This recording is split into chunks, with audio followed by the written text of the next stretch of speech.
someone there. Get him! Arms up! Let's finish this.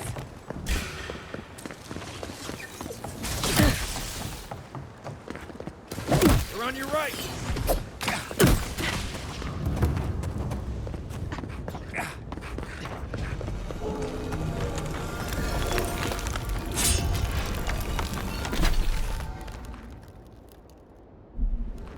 What?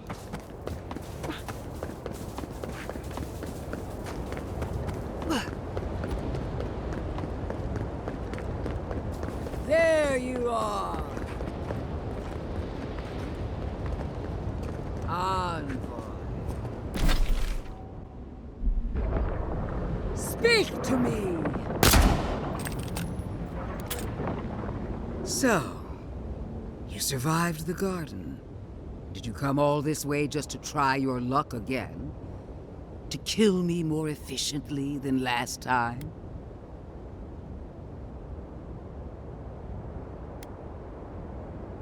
My will is stronger than death. That is both my blessing and my curse. Look around, Envoy. Heelguard should have listened. He tried to bring order through compromise. He failed. Order is meant to be imposed by a stern, guiding hand. Her order wields sharp steel. She must set down her blade.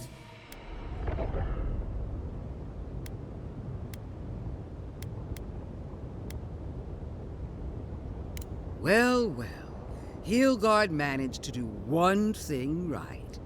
I might actually have to congratulate him on a job well done. Not before you've dealt with us. As for you, Sapadal's chains are broken, which means your soul is in their grasp. I don't know how deeply you've been compromised, Envoy. And if I don't know, then I cannot suffer you to live.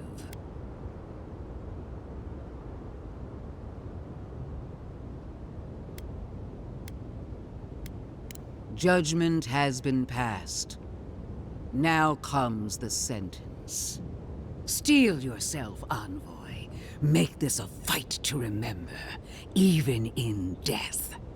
We would not welcome her death.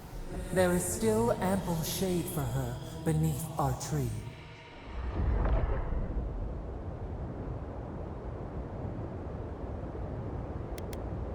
There goes the element of surprise. All this time, I knew you'd be worthy prey. Don't let me down. Well, that's the nicest thing she's ever said. Hey, maybe she's friendly after all. Farewell, Envoy. Famous last words. There's no coming back this time. Prepare yourself for the next world. Once I'm done killing you, you're Down. Protect the Envoy! We are every seed in the soil. We will always grow. Take her down! Again! Whoa! Queen among queens! Send me your aid!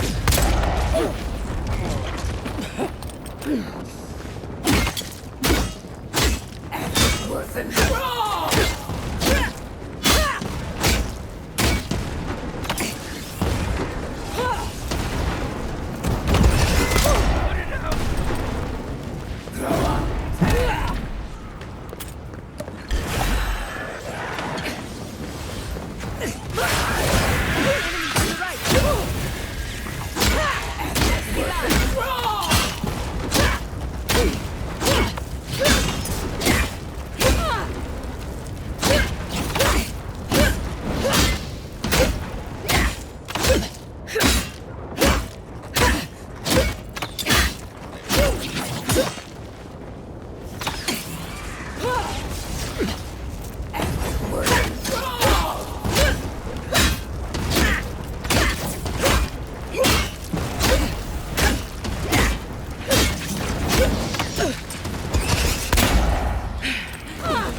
Worth and wrong! Grow up and...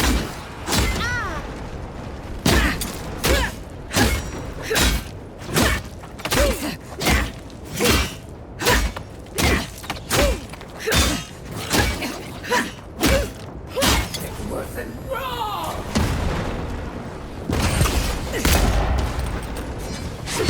Come on!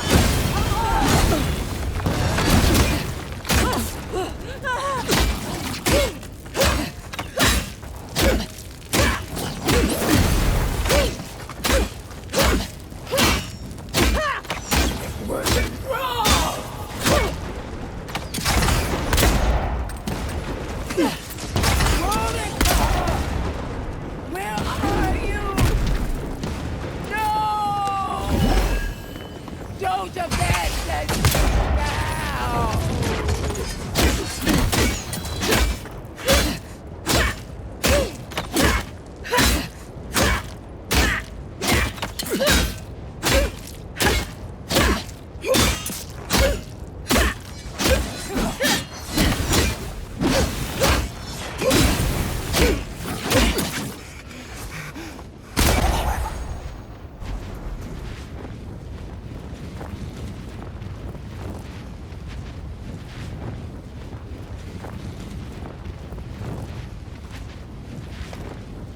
Wherever Lodwyn is now, she must be seething. Of course, we'd be happy to kill her again, if needed. She's done for, but we're not. Whatever's next, we'll face it. Together. Gods, you're all gonna make me sick. But carry on. Unraveled at last. We no longer feel her wire against our flesh. We are free always. We are free forever. Silence falls over Paradis, as though the city is holding its breath. Then you hear it, the ringing of a distant bell, the waving of banners, and cheers of victory. After a short and bloody conflict, the dust has finally begun to settle. You feel Sapadal close to your thoughts, stirring with interest. The god of the living lands is observing this moment, unfettered by confusion or fear. For the first time in centuries, they understand. The Paradis militia rallies to you, the outsider who defended them in their hour of need. Whatever happens next, you have won their confidence. You take a moment to reflect on the calm. Not so long ago, you arrived at these shores on a simple errand, which turned out to be anything but simple. The dream scourge is over, and the island has been cleansed of plague. A time of healing and mourning follows. People look to you for answers about the source of the affliction.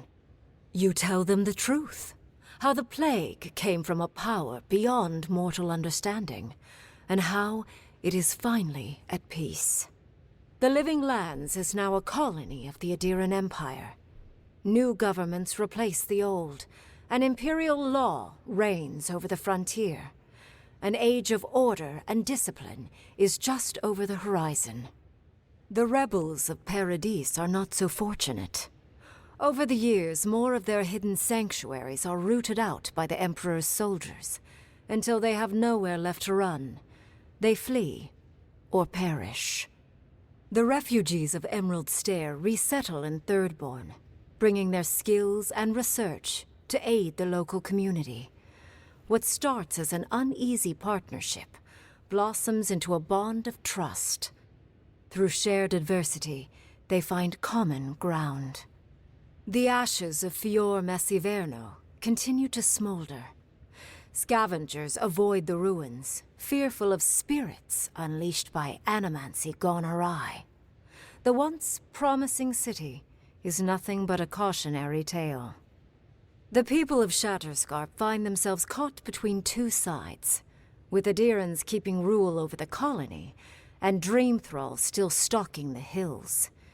Despite the steady flow of Adiran goods, Some Thirdborners leave the city, trusting their chances with monsters more than those with an empire. The ones who remain watch with wariness and patience, waiting to see if Adir might let down its guard. For a brief but hopeful moment, Solace Keep opens the fortress doors to the new rulers of the living lands, allowing adherents to come and go as they please. But the peace does not hold. Lacking patience for the Empire's unyielding demands, Mihala shuts the doors once again, issuing a warning. Those who trespass in Solace Keep will not leave alive.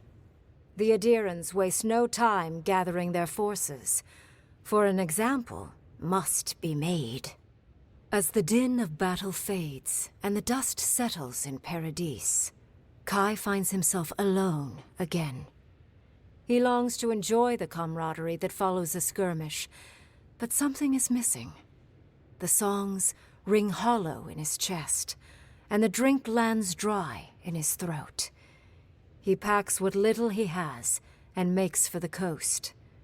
He doesn't know where he will go, only that his time in the living lands is through. There was a lifeline here, but he never quite grasped it. He will drift. With his travels alongside the envoy complete, Marius is left directionless once again. Rather than disappearing into his cups, however, Marius leans on his time among his companions to give him the strength to re-enter society and find comfort in civilization. He establishes a route between Paradis and Thirdborn, guiding travelers between the two in return for money and supplies. And while he has a reputation for being aloof, he joins the campfires from time to time, sharing stories of his time with the envoy that most travelers believe are completely made up. Giada learned much in your time together. How to stand up to authority, how to face the unknown, and how to move on from the past. But her family's unfinished work weighs heavily on her soul. Her inheritance is the burden of achieving the impossible. Such is the life of an animancer. At least now she has the right tools for the job, and new friends to help her through hard times. No longer under the threat of imminent death, Yardsley returns to the Animancers. Reunited with her beloved Quilici, she helps him and the Animancers as they put their lives together after the attack on Fior Messiverno. Eventually, she even has something nice to say to Vidaro. As the days pass in contentment and relative peace, Yardsley is struck by the persistent feeling that something is missing. Though she still devotes herself to her studies of both the arcane and the godless, the restlessness never goes away. Freed from torment for the first time in centuries, Sapadal turns their prodigious curiosity to the people that shaped them. They observe the ways their people live, and they think deeply about what they see. Though they flinch away from moments of violence, and they grieve souls returned to them too soon, the rage that once shook cities to rubble no longer rules them. Instead, they come to you with questions. They want to understand. After a time, they begin tentatively to garden. Where they can, they improve the lives of Kith, and the suffering that troubled them is reduced, if never fully eradicated. Their grief compels them to love, and they love unreservedly, with the power of a god. Sapadal has questions about what happens tomorrow, and the day after. You do your best to keep them calm, until the voice in your head is little more than a polite whisper. After everything you've been through, you don't mind the company. The sounds of celebration pull you out of reverie. Many are waiting to greet you with open arms. You take a moment to catch your breath and savor it, because everything is about to change.